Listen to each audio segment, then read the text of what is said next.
কয়দিন কয় রাত সহবাস না করলে স্বামী স্ত্রীর সম্পর্ক তালাক হয়ে যায়। ইসলামে স্বামী স্ত্রীর সম্পর্ক অত্যন্ত পবিত্র এবং গুরুত্বপূর্ণ। শরীয়তে সম্পর্কে অটুট রাখার জন্য বিভিন্ন বিধান দিয়েছে।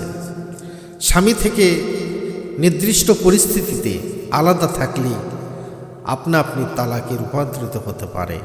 তাহলে সেটা কখন?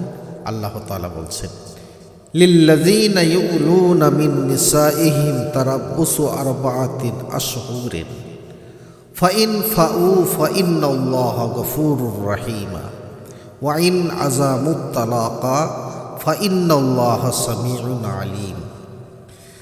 যারা নিজেদের স্ত্রীদের নিকট গমন না করার কসম খেয়ে বসে তাদের জন্য 4 মাসের অবকাশ রয়েছে।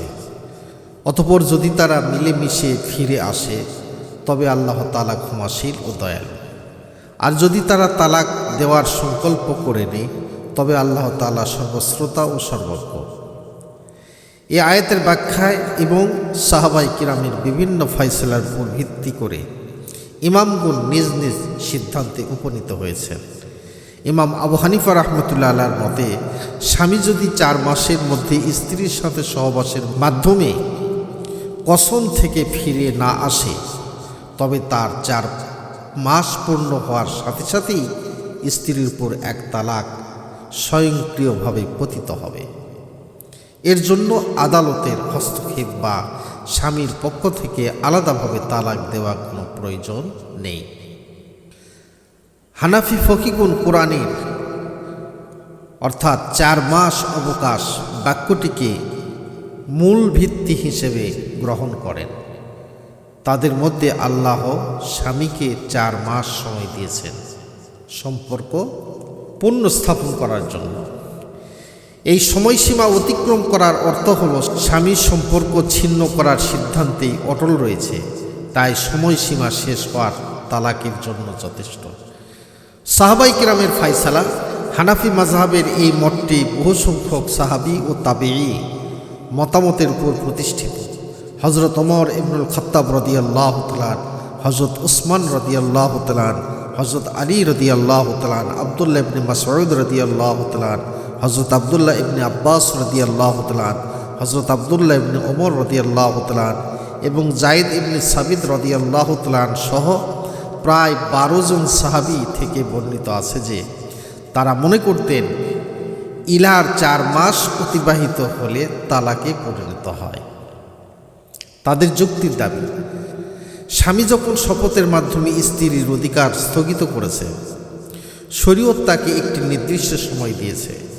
সেই সময়ের মধ্যে সেই স্ত্রীর অধিকার ফিরিয়ে না দিলে শরীয়ত নিজে থেকেই স্ত্রীর উপর এই জুলুমের অবসান ঘটায় এবং স্বয়ংক্রিয়ভাবে তালাক কার্যকর করে দেয়।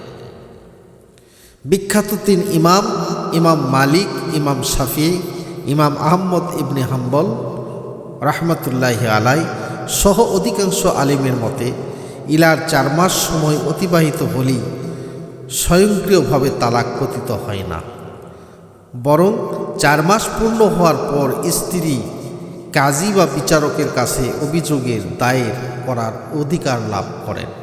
তখন বিচারক স্বামীকে 2টি বিকল্প দেবেন।